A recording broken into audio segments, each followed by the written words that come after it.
Cara membahagiakan diri itu adalah dengan membahagiakan orang lain. Ini ada konsep hidup bahagia sebenarnya nih. Kalau dalam proses hidup yang sudah kakak lewati ini, bisa tidak berbagi dengan kita nih. Konsep hidup bahagia itu seperti apa? Menurut kacamata kakak nih.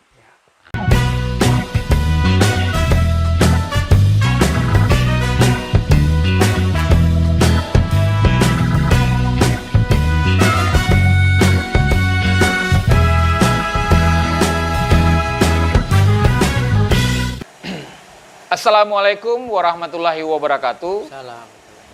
Perbincangan kita hari ini merupakan edisi spesial dalam rangka memperingati Hari Badan Powell yang jatuh pada tanggal 22 Februari 2022. Pada perbincangan kita hari ini, karena menjadi edisi spesial, saya menghadirkan para tokoh-tokoh pramuka di Kabupaten Nunukan untuk berbincang-bincang soal nilai-nilai yang bisa kita ambil dari peringatan Hari Badan Powell. Hadir bersama saya ada Kak Haji Najemawati SPD. Apa kabar, Kak Naje? Alhamdulillah, kabar sehat. Oke. Yang kedua ada Kak Rahman. Nah, ini sudah malang melintang di kegiatan kepramukaan di Kabupaten Nunukan. Beliau biasa dipanggil Kak Rahman. Apa kabar, Kak Rahman? Alhamdulillah sehat. Alhamdulillah semua kita dalam keadaan sehat walafiat.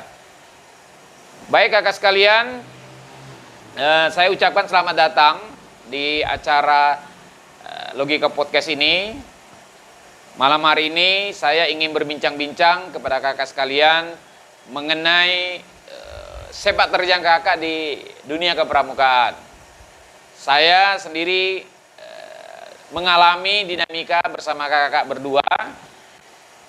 Jadi saya mengundang kakak malam hari ini ingin berbagi, bercerita tentang pengalaman, tentang suka dukanya di kepramukaan, hingga mendapat sebuah nilai-nilai yang mungkin kakak jalankan dalam kehidupan sehari-hari.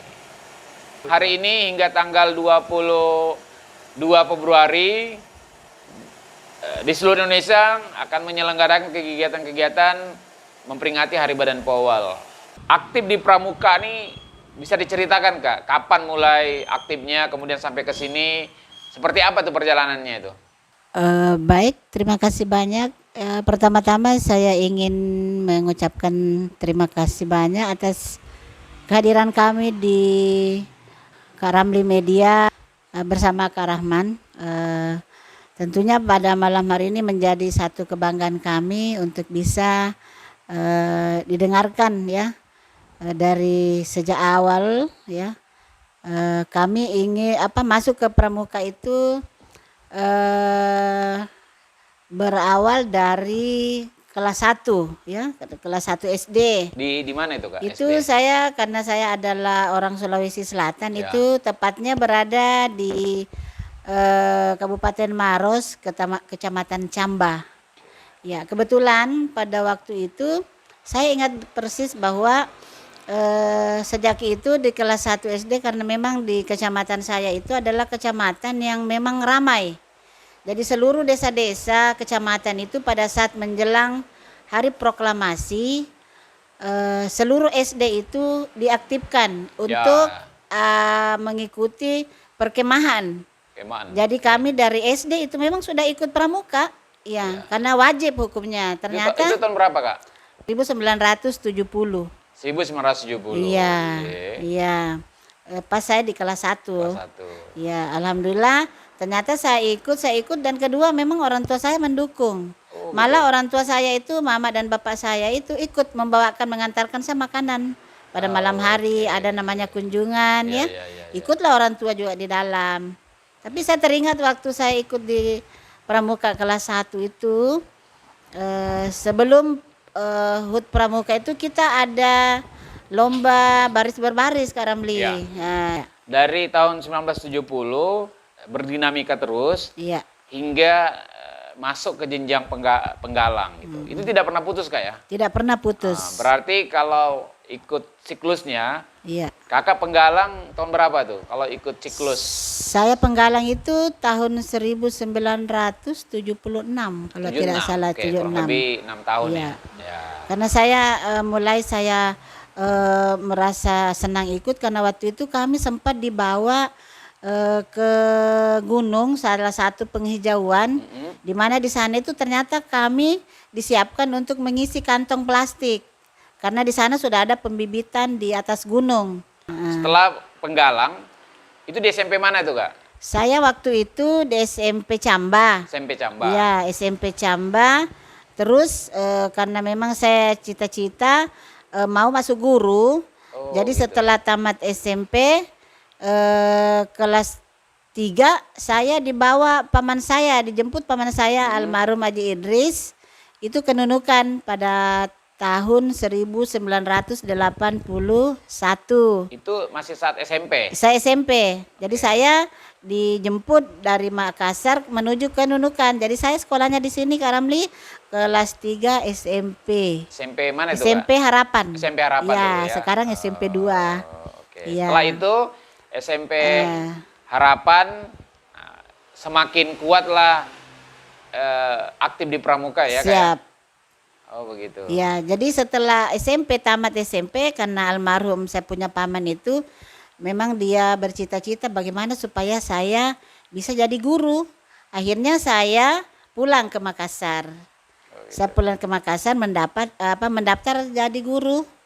Jadi setelah saya dipulangkan oleh paman saya ke Makassar, itu tepatnya di di SPG 1 Gunung Sari ya, Jalan Amanagapa.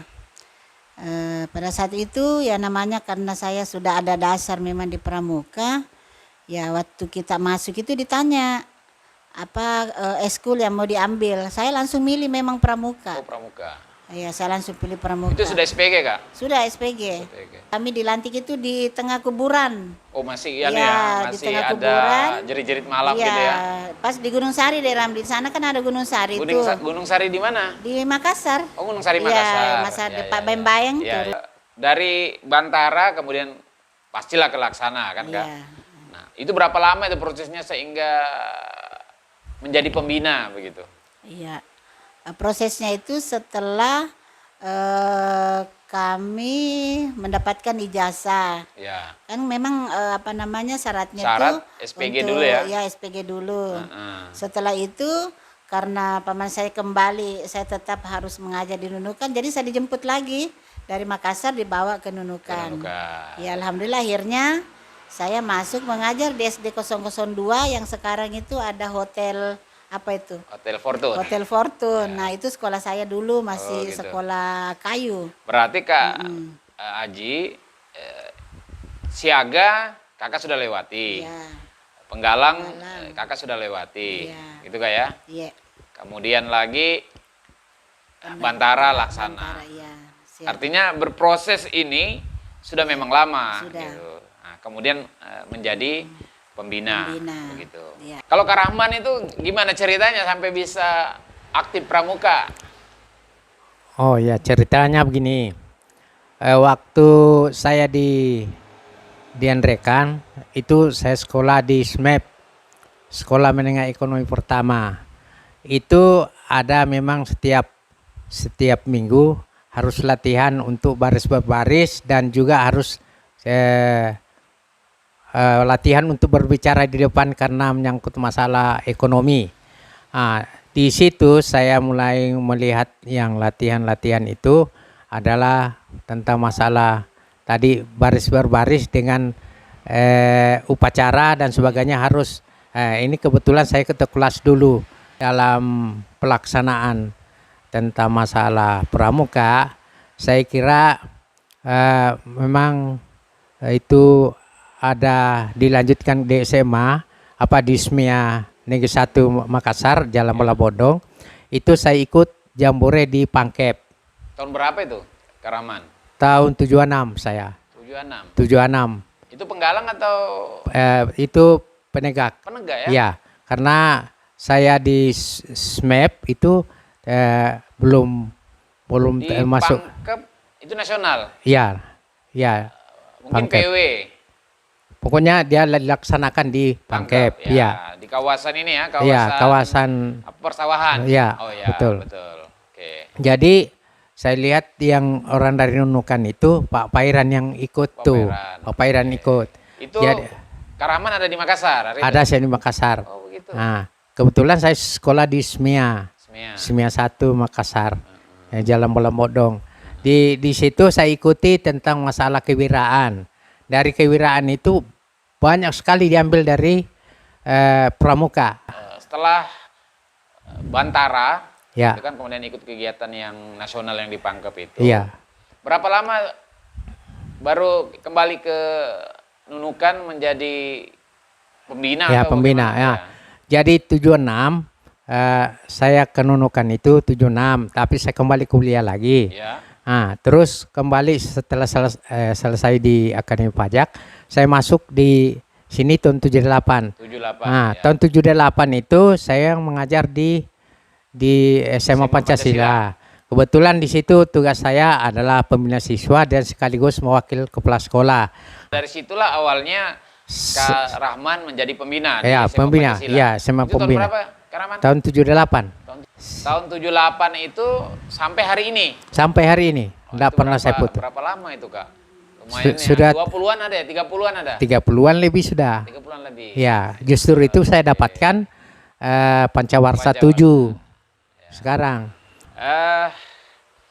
Artinya dari tahun 78 kemudian berproses menjadi Ya. pembina sampai hari ini. gitu Sampai kan, hari ini, ya. Tidak semua orang bisa lewati itu, gitu kan? Terlalu Ya, panjang ya. prosesnya sehingga ke situ. Hanya orang-orang yang punya dedikasi yang tinggi Ya. saja. Nah, dalam jabatan apa saja yang Kak Rahman pernah pegang Ya. di lingkungan kepramukaan itu? Apa Ya. saja tuh jabatan-jabatan yang pernah pegang? Kalau berbicara tentang masalah jabatan yang menyangkut masalah pramuka, ya mungkin di Kuarcap.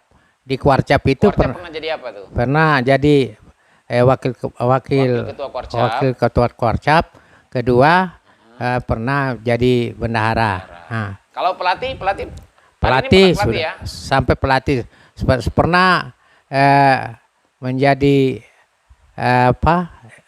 untuk proses menjadi pelatih itu saya pernah KMD, KML, KPD dan KPL di Surabaya. Oke. Peran di kepramukaan, di organisasi gerakan pramuka pernah memegang jabatan apa nih, Kak? Alhamdulillah karena memang berkat kepercayaan ya. Di awalnya saya diberikan kepercayaan untuk menjadi Mabigus ya. Tentunya di kepala sekolah kan jabatannya adalah Mabigus ya. Setelah itu berjalan kemudian ya kita masuk di di Kuarcap itu diberikan kepercayaan untuk menjadi bendahara ya. Itu berapa periode, Kak? Dua periode. Iya. Tambah satu periode, 3 periode kalau tidak salah. 2 periode di zamannya Pak Aseng ya. Terus di zamannya Kak Tris itu 1 periode. Iya. Kak Haji Najah sama Kak Rahman, sudah kita mendengar ini proses yang cukup panjang. Kakak berada dalam posisi hari ini sebagai seorang andalan cabang, kurang lebih ada 30 tahun lah berproses. Saya yakin kakak sudah mendapatkan tanda jasa dari gerakan pramuka. Kalau Kak Rahman Pancawarsa berapa, Kak Rahman? 7 berarti kalau kali 5 sudah 35 tahun. Iya. Itu yang terdata begitu. Nah, mungkin lebih panjang lagi kan. Nah, kalau Kak Najah? Kalau saya sudah Pancawarsa 5 dan sudah mendapatkan Dharma Bakti. Dharma Bakti. Oke, ya. Kak, kesan apa yang kakak dapatkan selama kakak berdinamika di kepramukaan? Artinya ada sebuah nilai apa yang kakak dapat? Bagaimana dalam proses kakak menjalani kehidupan? Apakah kepramukaan ini sangat membantu begitu? Iya, baik. Kesan yang saya dapatkan selama saya menjadi pramuka itu luar biasa ya.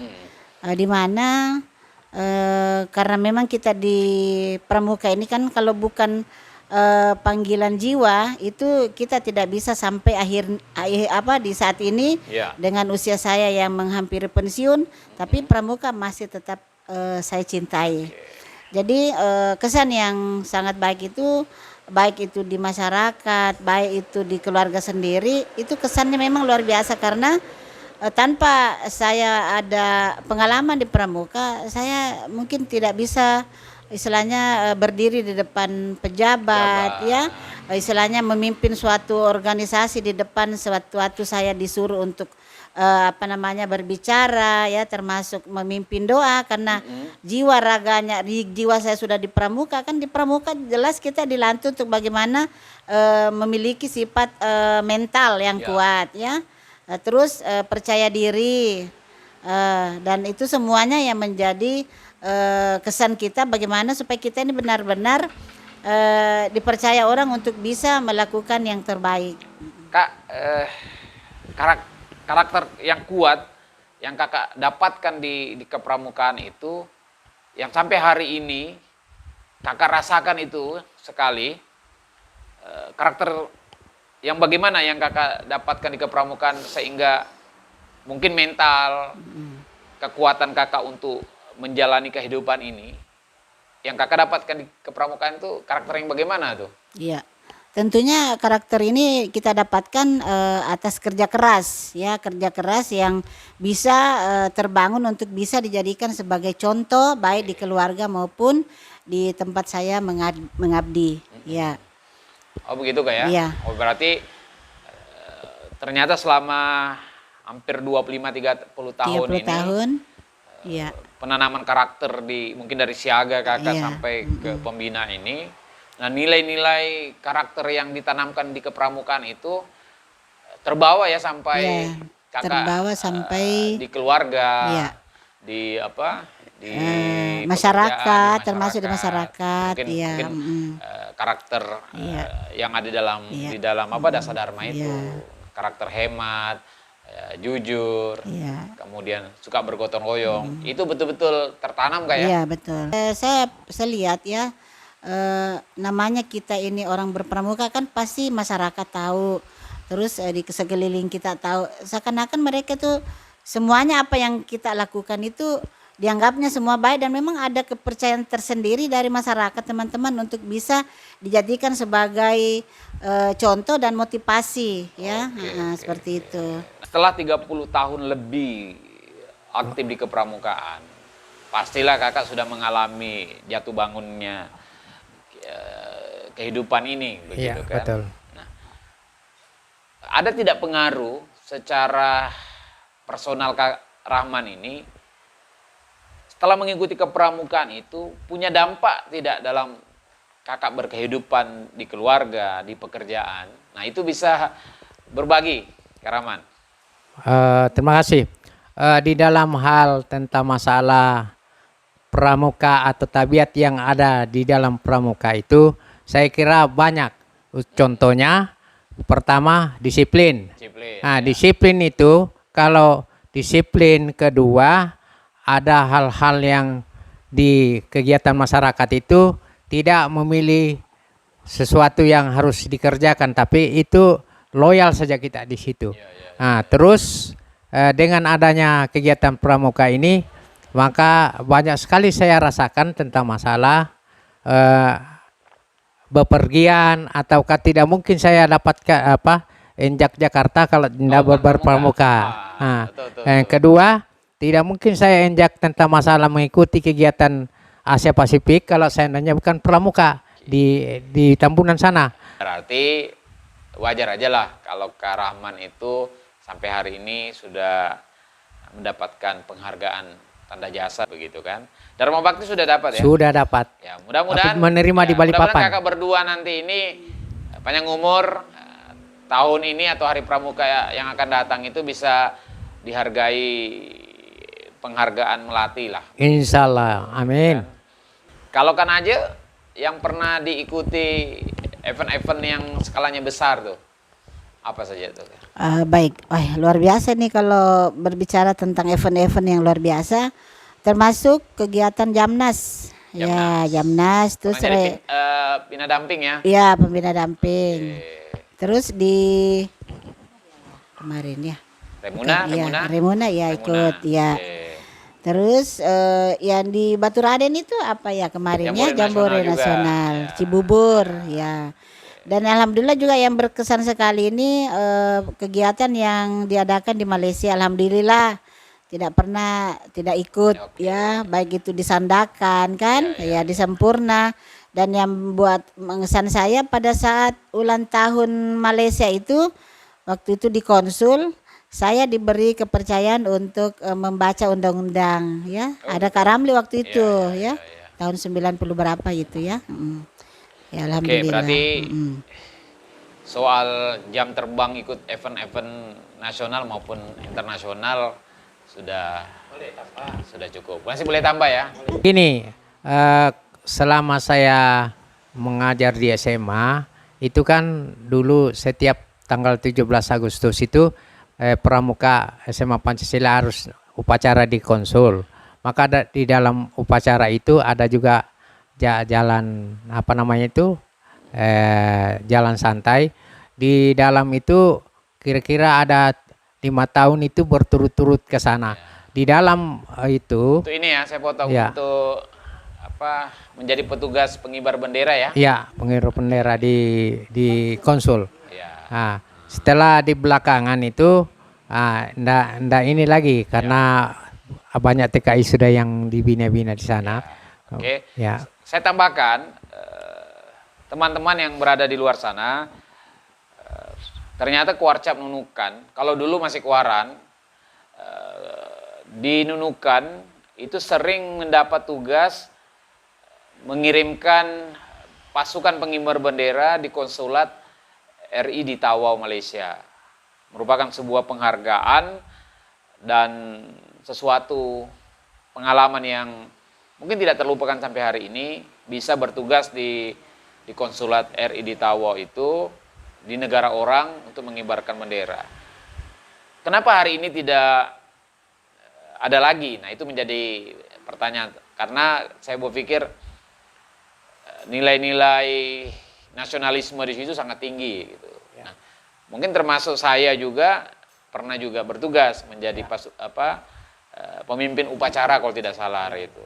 Berharaplah kapan-kapan mungkin pemangku kepentingan itu bisa ada kerjasama lagi supaya kegiatan pengibaran bendera di konsulat RI itu bisa dilaksanakan lagi, karena saya yakin untuk pendidikan nilai-nilai nasionalisme ke anak didik kita yang ada di kepramukaan itu sangat baik begitu. Kalau kita melihat pramuka hari ini ya, dengan kakak berproses di kepramukaan dari tahun 70-an, kakak melihat dari kacamata Kanaja sama Kak Rahman, ada terjadi sebuah pergeseran tidak?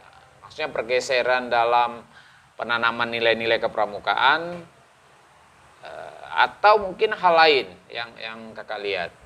Nah, karena ini kita berbagi supaya siapapun yang ingin aktif di kepramukaan tidak semudah yang dibayangkan, penuh perjuangan begitu, sehingga kakak dapat tetap aktif dalam kondisi hari ini, kan begitu ya kak ya. Nah, dari pengalaman kakak 30 tahun itu dan dilihat dengan kondisi-kondisi hari ini, ada tidak pergeseran-pergeseran aktivitas, penanaman nilai-nilai kepramukaan? Sejauh mana itu ada pergeseran, perubahan-perubahannya itu yang kakak lihat? Kalau saya melihat ya, perubahan-perubahan yang dari tahun 70-an sampai sekarang itu ya sepertinya ada pergeseran ya. Termasuk ketika anak-anak pada saat melakukan kegiatan yang seharusnya anak-anak sendiri, yang contoh misalnya nih pada saat dia memasak ya. Kalau kita dulu waktu SD itu memang kita istilahnya tidak ada pakai kompor ya, itu salah satu contoh. Kita mencari kayu ya, dulu kita pakai kayu ya? pakai kayu. ya kita ambil potongan-potongan ranting-ranting kayu, kita bakar, dan itu periuknya kita dulu bukan periuk yang sekarang kita pakai Kak Ramli. Itu periuknya dulu kita pakai ini kaleng susu. Jadi Oh, kita kaleng memang susu. bawa kaleng Iya, susu, iya, iya. ya kaleng susu. Iya. Kita masak di atas tungku kayu, ya kita ambil batu berapa di situ, baru kita masukkan kayu. Itu pun pakai apa namanya, kayu api, apa namanya, korek api itu korek aja api. kita siram jadi menyala. Nah sekarang ini ya serba modern lah sepertinya modern. itu, karena sekarang sudah anak-anak adik-adik bawa kompor, termasuk kompor gas apa semua kan. Ya, jadi terus mungkin itu yang membuat mereka pramuka sekarang sudah enak ya, tidak sama dengan zaman kita dulu. Tapi waktu dulu itu memang betul-betul kita dilatih bagaimana kita bisa mandiri. Kalau Kak Naja lihat, apakah perubahannya itu lebih pada medianya atau perubahan pada penanaman nilai-nilainya? Kalau kita lihat tadi kan dari korek api sekarang menjadi gas gitu. Nah, itu mungkin karena medianya saja ya. Iya. Tapi nilai-nilai penanaman nilai-nilai kepramukaan, kemandirian, gotong royong dan sebagainya, ada tidak yang bergeser juga? Kalau Kakak lihat nih. Kalau saya lihat sih sebenarnya tidak, karena pembina itu tetap mengarahkan bagaimana anak-anak itu bisa mandiri, istilahnya persatuannya tetap menjaga kekompakan ya.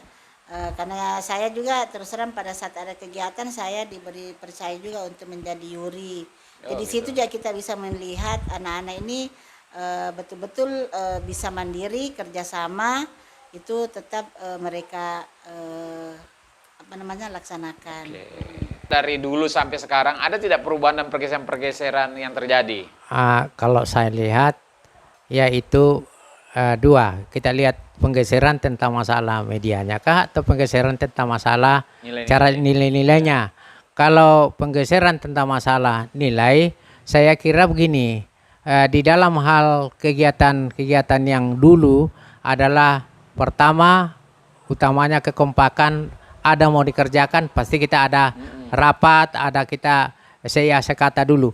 Tetapi kalau kita lihat untuk dekat-dekat itu dengan adanya mungkin ada kemajuan, utamanya tentang masalah kegiatan-kegiatan yang harusnya dilatih perorangan atau pribadi orang itu, mungkin dulu yang disebutkan Kak Naja tadi itu kita cari kayu dan sebagainya. Kalau sekarang ini adalah membawa kompor, kedua orang tua pun bisa ikut ke sana. Kalau kita dulu tidak dilepaskan aja berapa hari, 5 hari umpamanya atau 7 hari, nah, kita dilepaskan aja itu. Tapi itu pembina-pembina itu yang membawa kita itu memang kita sudah diberikan tugas, kau bawa ini, kau bawa ini, kau bawa ini.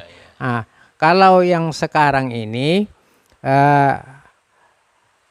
tidak lengkap, belum lengkap itu sesuatu yang harus dipersiapkan umpamanya 5 hari atau 7 hari, tapi orang sudah jalan. Nanti ditunggu ada orang tua yang ngantar apa dan sebagainya atau kembali dan sebagainya. Padahal kita dulu itu bukan bawa senanya karena jauh-jauh kita kemah. Kalau sekarang dekat-dekat kemah enak juga motor apa dan sebagainya, itu penggeser. Ya. Kalau kita berbicara nilai-nilai yang ada di Dasa Dharma, ya. Dari zaman tahun 70-an, dari zaman Kakak aktif di Peserta Didik sampai hari ini, Dasa Dharmanya masih itu juga ya? Masih. Masih yang 10 itu? Masih. Oh begitu ya? Ya. Karena kalau kita lihat proses yang terjadi kan, Dasa Dharma itu kan sudah berapa kali berganti. Bukan berganti. Berubah gitu. Ada penambahan gitu. Tapi dari tahun 70-an yang Kakak ikuti sampai hari ini, nilai-nilai Dasa Dharma itu masih itu juga ya? Masih.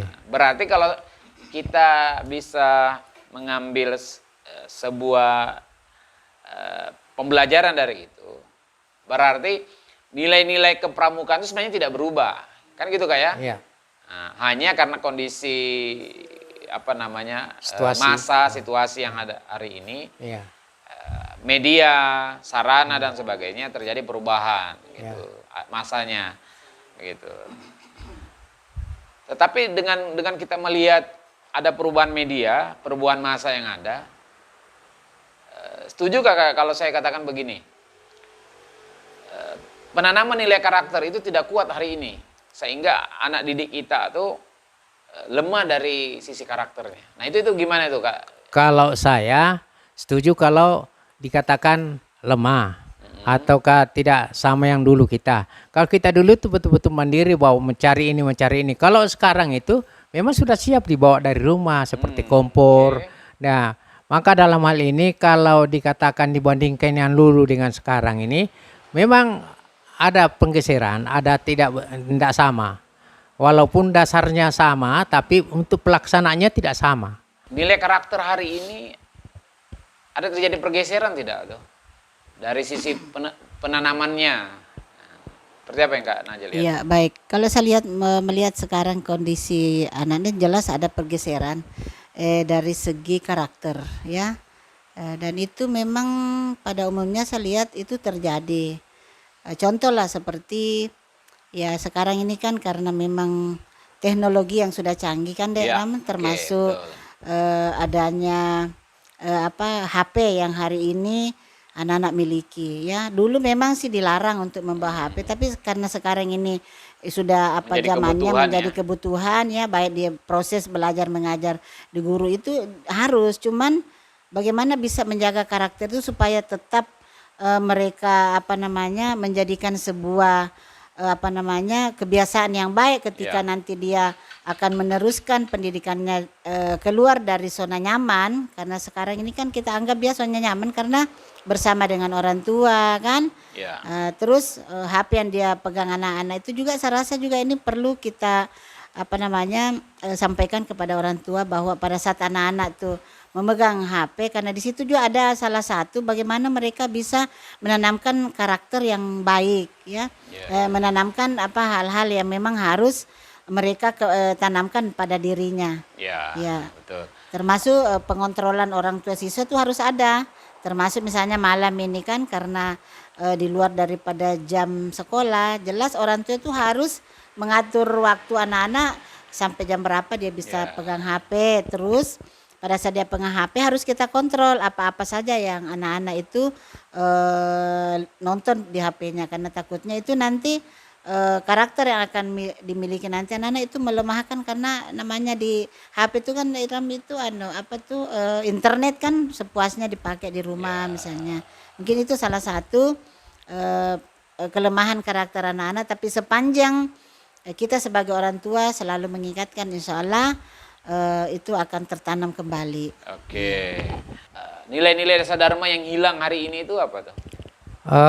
Kalau menurut pengamatan saya bahwa dasar dharma yang berkurang, bukan hilang tapi berkurang tentang masalah nilainya, utamanya tentang sopan santun di masyarakat. Kalau kita lihat penanaman nilai-nilai gotong royong dan penerapannya di anak didik kita, Ya. hampir kelihatan tidak hari ini sangat kurang terjadi itu. Kalau saya nilai itu kurang. Kurangnya. Apa sebabnya? Nanti ada kakak yang tegur, kenapa aku tidak bantu itu? Nah, baru dia laksanakan. Maka itulah letak tentang masalah kekurangan, karena dilihat bahwa nanti kita ketahui kekurangan kita itu di suatu organisasi atau suatu tempat adalah tentang masalah terjun ke masyarakat.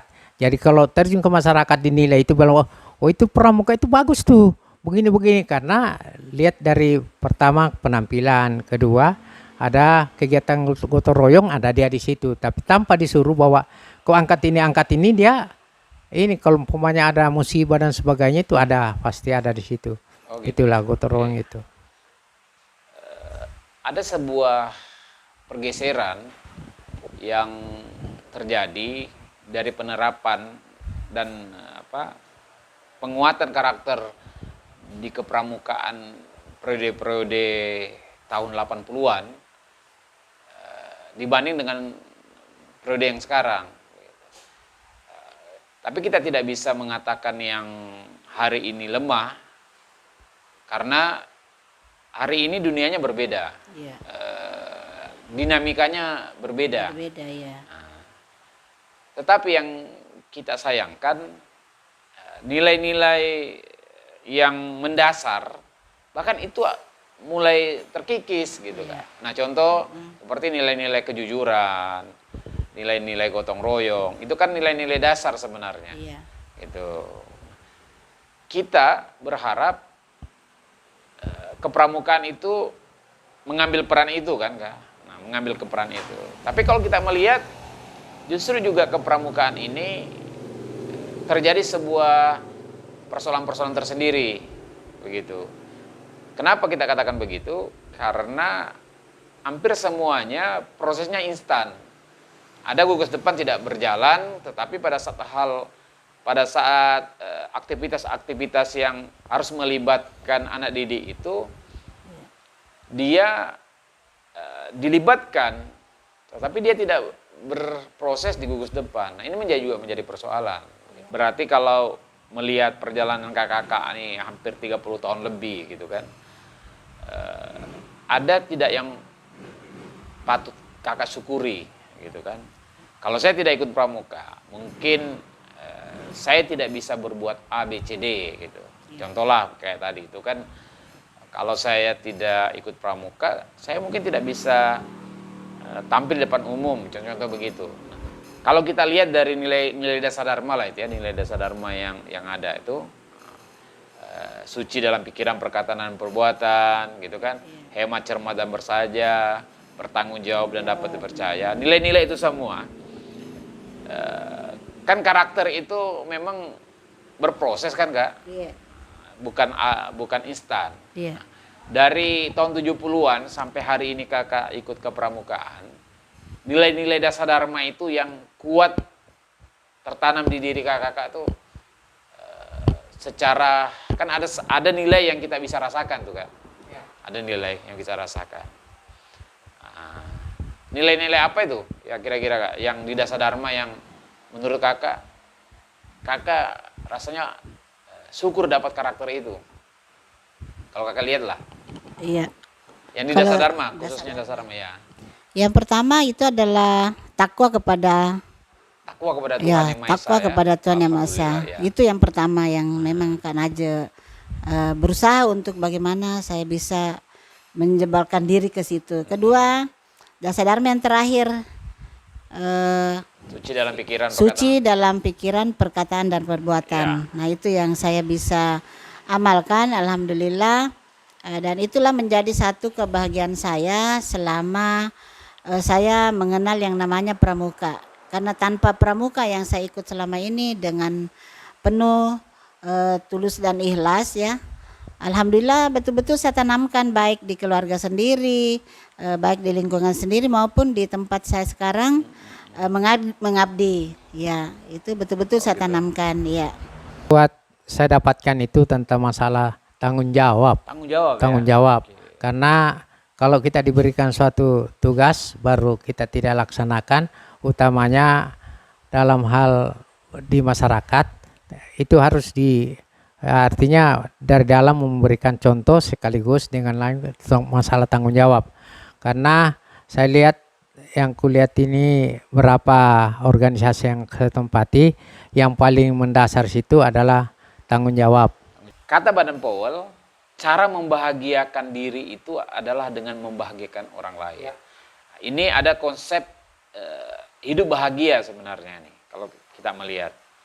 Nah, dari perspektif Kak Naje sama Kak Rahman,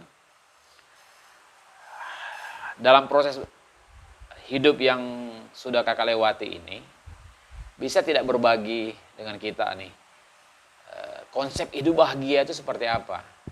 Menurut kacamata kakak nih, seperti apa tuh?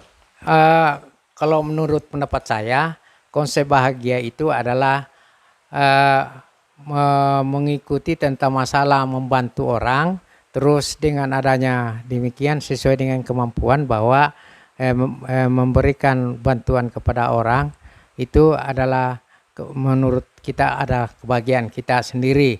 Kalau konsep bahagia ini menurut saya ini memang luar biasa saya rasakan Dek Ram. Termasuk karena saya terus terang selain tugas pokok saya di sekolah, saya memimpin kegiatan ibadah itu termasuk selawat itu ada di kelompok selawat RT, ada di kelompok pengajian mualaf ya, ada di kelompok PGRI.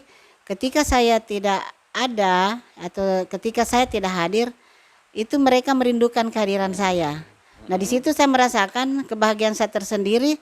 Alhamdulillah ternyata saya ini selalu ditunggu, selalu dibutuhkan. Begitu saya hadir, nah disitulah menjadi kebahagiaan teman dan juga membuat kebahagiaan saya termasuk dalam keluarga. Nah, ini juga mungkin tentu kita saling berbagi kan. Ya, segala sesuatunya itu harus kita syukuri. Apapun yang Allah berikan, banyak atau sedikitnya, intinya kita perlu syukuri. Oke, Iya. gitu. Kalau kita mengikut hakikat dari kepramukaan ini, bahwa proses kita berpramuka selain tujuannya untuk menanamkan nilai kebangsaan, kemudian menanamkan keterampilan, begitu kan? Akhirnya kata bahagia itu menjadi harapan.